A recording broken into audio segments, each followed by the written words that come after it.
हिस्सा लिया है। सबसे पहले मैं स्पष्टता करना चाहता हूं कि राष्ट्रपति शासन किसी भी तरह से डाला जाए 356(1) के तहत ही डाला जाता है। इसमें 2-3 प्रकार होते हैं। एक तो कांग्रेस के शासन में होता था, ऐसे विपक्ष की सरकारें गिराने के लिए डाला जाए, जो हमने नहीं किया है। सुनिए तो अब दूसरा, सरकार कांग्रेस की हो, विपक्ष की हो या हमारी हो, इसको गिराने के लिए राष्ट्रपति शासन डाला जाए कानून और व्यवस्था के नाम से, ये भी नहीं हुआ है। मान्यवर, यहां पर 11 फरवरी को मुख्यमंत्री ने इस्तीफा दिया और सभी लोग अखबार देखकर कह रहे हैं कि इनके खिलाफ कांग्रेस पार्टी अविश्वास का प्रस्ताव ला रही थी। मान्यवर, मैं रिकॉर्ड पर स्पष्ट करना चाहता हूं, उस सरकार के सामने कोई अविश्वास का प्रस्ताव नहीं आया था, क्योंकि कांग्रेस के पास इतने सदस्य ही नहीं है जो अविश्वास का प्रस्ताव ला सके। मुख्यमंत्री जी ने इस्तीफा दिया, उसके बाद वहां के राज्यपाल ने बीजेपी के 37, एनपीपी के 6, एनपीएफ के 5, जेडीयू के 1 और कांग्रेस के 5 लोगों ने भी कोई दावा नहीं किया। जब किसी ने भी सरकार के गठन का दावा नहीं किया, इसलिए शून्यावकाश की अवस्था में राष्ट्रपति शासन डालने का निर्णय किया गया। अब इस तरह से कहना कि राष्ट्रपति शासन इसलिए डाला गया कि समस्या संभलती नहीं। मान्यवर, राष्ट्रपति शासन 13 फरवरी को डाला गया। नवंबर में 0 हिंसा, दिसंबर में 0 हिंसा, जनवरी में 0 हिंसा, मार्च 13 तक भी 0 हिंसा और उसके बाद से आज तक भी 0 हिंसा। तो एक प्रकार की भ्रांति खड़ा करने का हम प्रयास न करें। और मान्यवर, मैं 13 फरवरी 2025 के 7 साल पहले मणिपुर में क्या था। 13 फरवरी 2025 के 7 साल पहले इतनी ही मजबूत सरकार कांग्रेस की थी वहां। और क्या हुआ था, एक वर्ष में एवरेज 225 दिन बंद, ब्लॉकेड और कर्फ्यू रहा था। मैं सब बोलना नहीं चाहता था, उनके समय में हुआ, हमारे समय में हो, वो हमारा सिद्धांत नहीं है मान्यवर। मगर जिस तरह से बात करी गई, और उस वक्त भी प्रधानमंत्री ने विजिट नहीं की थी और 1500 लोग एनकाउंटर में मारे गए। ये सारे लोग आज चिल्ला रहे हैं, चुप है। एक कम्युनिस्ट भाई भी खड़े होकर बोल रहे थे, नक्सलिज्म आप खत्म कर दोगे, मणिपुर में आप डेट दे सकते हो। मुझे मालूम नहीं उनको मणिपुर में शांति करनी है या नक्सलिज्म को बचाना है। तो आपको मालूम पड़ना चाहिए, एक संसद सदस्य के नाते, कि जातीय हिंसा और नक्सलिज्म में अलग अंतर है।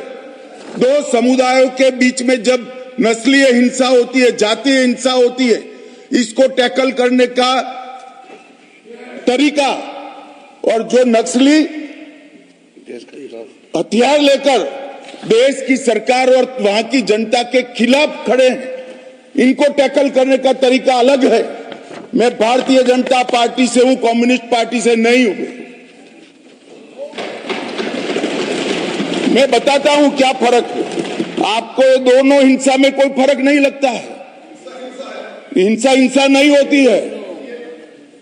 2 समुदायों के बीच की हिंसा और देश के खिलाफ हथियार उठाना, ये 2 हिंसाओं में फर्क है भाई। शायद आप नहीं समझोगे, इतने इसलिए इतने सिकुड़ गए हो।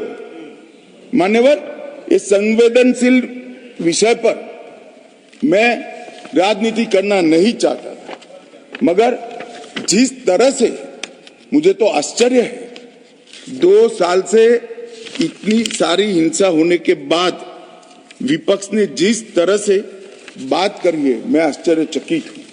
यहां पर डेरेक ओबेरॉय जी थोड़े इमोशनल हो गए महिलाओं की स्थिति पर। डेरेक साहब, यहां तो जातीय हिंसा हुई थी, दोनों समुदाय आमने सामने भिड़ गए थे, इसमें कई महिलाओं से दुर्व्यवहार हुआ। बंगाल में कुछ नहीं था, सालों तक सैकड़ों बहनों के साथ संदेश खाली में दुर्व्यवहार होता रहा। कुछ नहीं किया आपकी सरकार ने, कुछ नहीं किया। आरजी कार में भी कुछ नहीं किया। आप जवाब नहीं दे सकते, और वो दुर्व्यवहार आपकी ही पार्टी के नेता ने किया था, जिसको आपको सस्पेंड करना पड़ा था। ये ड्यूअल, हम तो ना इसका समर्थन करते हैं ना उसका करते हैं। ये ड्यूअल स्टैंडर्ड लेकर ज्यादा दिन नहीं चल सकते। मान्यवर, ये कहते हैं 250 लोग मारे गए, मैं भी कबूल करता हूं मान्यवर, 260 लोग मारे गए, ये आंकड़ा है, ये सच्चाई है। मगर बंगाल में चुनावी हिंसा में 250 लोग मार दिए गए, यहां जातीय हिंसा में। मान्यवर, बंगाल की जो स्थिति है उसमें तो शायद ये न बोले होते तो थोड़ा ज्यादा अच्छा होता। यहां जातीय हिंसा में मारे गए, वहां तो चुनावी हिंसा में मार दिए गए हैं मान्यवर। और मैं, खड़गे साहब ने कहा 2 सीटों पर कांग्रेस की विजय हो गई, बीजेपी हार गई, इसलिए राष्ट्रपति शासन डाला है। मान्यवर, चुनाव को काफी समय चला गया, वहां वैक्यूम हुआ, इसलिए हमने राष्ट्रपति शासन डाला है। और उन्होंने कहा 2 सीटें हम जीत गए, अब सबक सीखिए। मान्यवर, ये 2 सीटों से हमें सबक सिखाना चाहते हैं। इस देश की जनता ने 3 चुनाव में लगातार इनको सबक सिखा दिया गया। और मान्यवर, क्यों सिखाया, मैंने आगे भी कहा, नॉर्थ ईस्ट की हो गया अभी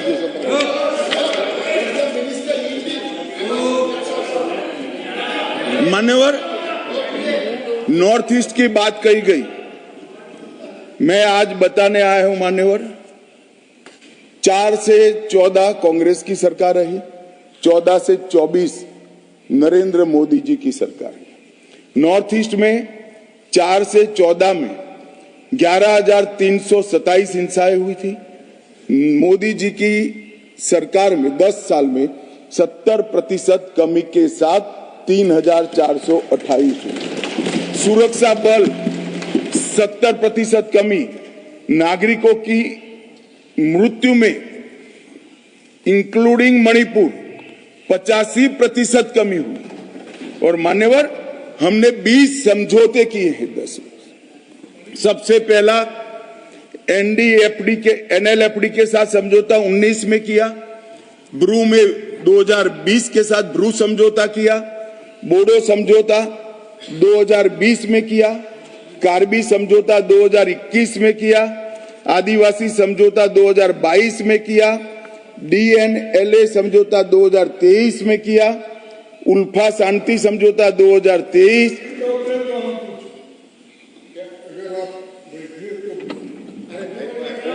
मेरा समाप्त तो होने दीजिए मान्यवर।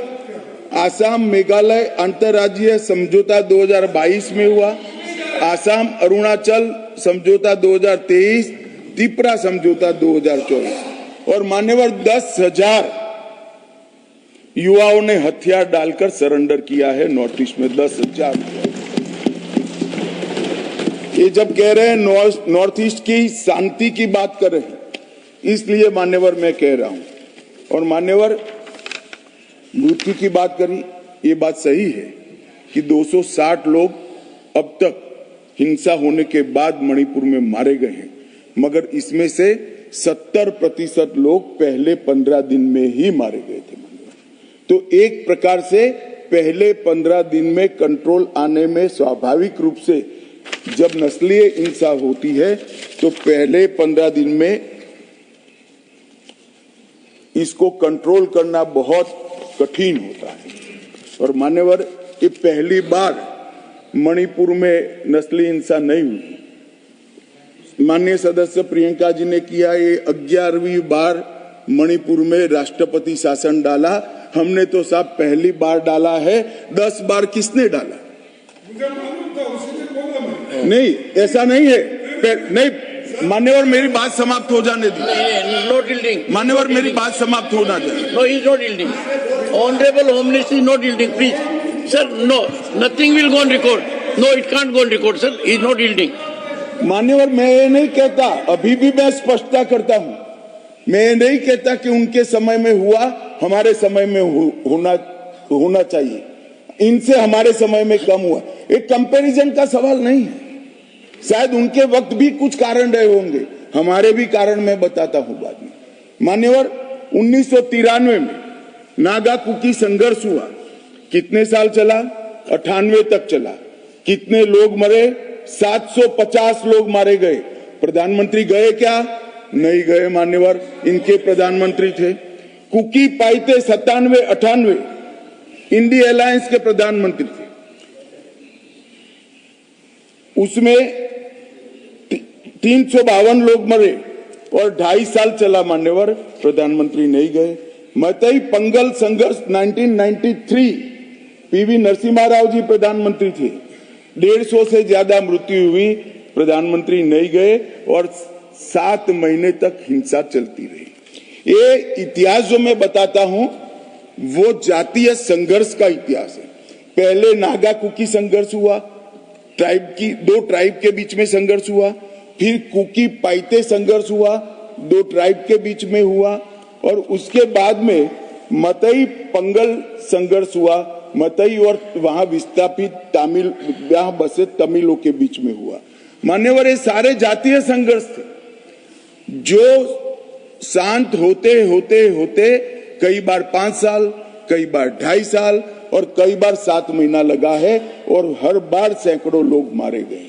मगर उस वक्त मैं रिकॉर्ड चेक कर कहता हूं, भारतीय जनता पार्टी के सदस्यों ने इस तरह से उसको पॉलिटिसाइज करने का प्रयास नहीं किया।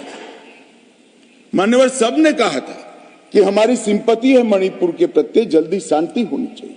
इस प्रकार से पॉलिटिकल तंज कसकर मणिपुर के घाव पर नमक डालने का काम किया है मान्यवर, ये नहीं करना चाहिए। और मान्यवर, मैं आज बताना चाहता हूं इस बार हिंसा क्यों हुई। मान्यवर, हम सब जानते हैं भारतीय जनता पार्टी के 7 साल में 1 दिन का कर्फ्यू नहीं हुआ था। जो मणिपुर में साल का 225 दिन तक कर्फ्यू ब्लॉकेड बंद रहता था, 7 साल तक एक भी दिन कर्फ्यू नहीं हुआ था।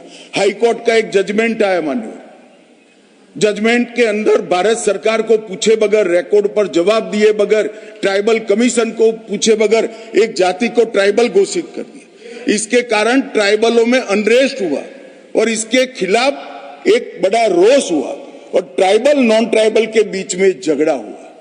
किसी ने इसको टेररिज्म का नाम दे दिया समझे बगैर, किसी ने इसको सरकारी विफलता का नाम दिया और कुछ लोगों ने उसको धार्मिक संघर्ष मान लिया। ना ये 2 धर्मों के बीच में संघर्ष था, ना वहां कोई टेररिज्म की घटना थी, ना लॉ एंड ऑर्डर का फेल्योर था।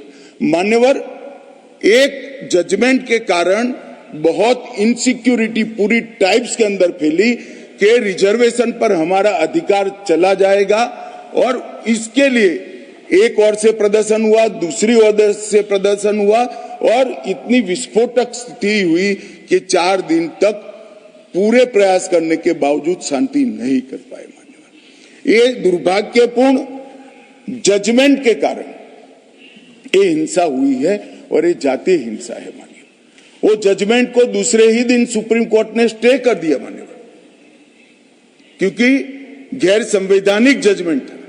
सुप्रीम कोर्ट का सेटल लॉ है किसी भी जाति को ट्राइब घोषित करना है तो जब तक ट्राइबल कमीशन, कैबिनेट और संसद ये सभी नोटिफाइड नहीं करते हैं, कोई कोर्ट ऑर्डर से नहीं हो सकता है।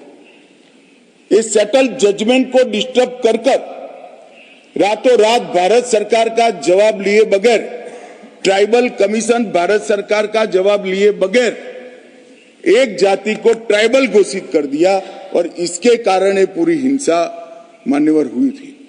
मान्यवर, मैं फिर से एक बार स्पष्ट करना चाहता हूं कि राष्ट्रपति शासन किसी को बचाने के लिए नहीं डाला था, ये नहीं है। राष्ट्रपति शासन इसलिए डाला गया कि अविश्वास का प्रस्ताव आया था, ये भी नहीं है। कांग्रेस के पास अविश्वास के प्रस्ताव लाने जितने सदस्य ही नहीं है मान्यवर। और राष्ट्रपति शासन डालने के बाद भारत सरकार के गृह सचिव रहे श्री भल्ला जी को वहां राष्ट्रपति बनाकर भेजा है और राज्यपाल बनाकर भेजा है। अब शांति है मान्यवर। और ये जो कह रहे हैं कि दो कम्युनिटी के बीच में वार्ता नहीं हुई मान्यवर, 13 बार मीटिंग हुई, 13 बार मीटिंग हुई। और ये सदन में लेट लाने का कारण भी वो मीटिंग था, क्योंकि वहां मीटिंगें चल रही थी। मुझे मालूम था इसी तरह के भाषण होंगे मान्यवर। अभी ये सदन जब चल रहा था उसी समय में 2 मीटिंग हुई है और तीसरी फाइनल मीटिंग दोनों कम्युनिटी की अब कुछ ही दिनों में दिल्ली में होने की संभावना है। मैं आशा करता हूं कि दोनों कम्युनिटी इसको समझेगी, संवाद का रास्ता अपनाएगी और धीरे धीरे शांति तो हुई है मगर संवाद भी प्रस्तापित होगा। और जैसे ही संवाद प्रस्तापित होगा, हमें एक दिन राष्ट्रपति शासन नहीं रखना है मान्यवर ज्यादा। ये हमारी पार्टी की पॉलिसी भी नहीं है, ना कभी हमने रखा है। और हम सभी जानते हैं राष्ट्रपति शासन जब भी लगाते हैं 356 अप्लाई जब भी करते हैं, किसी भी कारण से करते हैं, दोनों सदन का अनुमोदन 2 माह के अंदर करना पड़ता है। इसीलिए मैं ये सदन के सामने उपस्थित हुआ हूँ इसके अनुमोदन करने के लिए। और मैं आशा करता हूँ कि सभी लोग राष्ट्रपति शासन डालने का जो निर्णय है इसका समर्थन करें और सुप्रीम कोर्ट का जो जजमेंट है इसका कॉम्प्लायंस ये सदन के द्वारा किया जाए। धन्यवाद।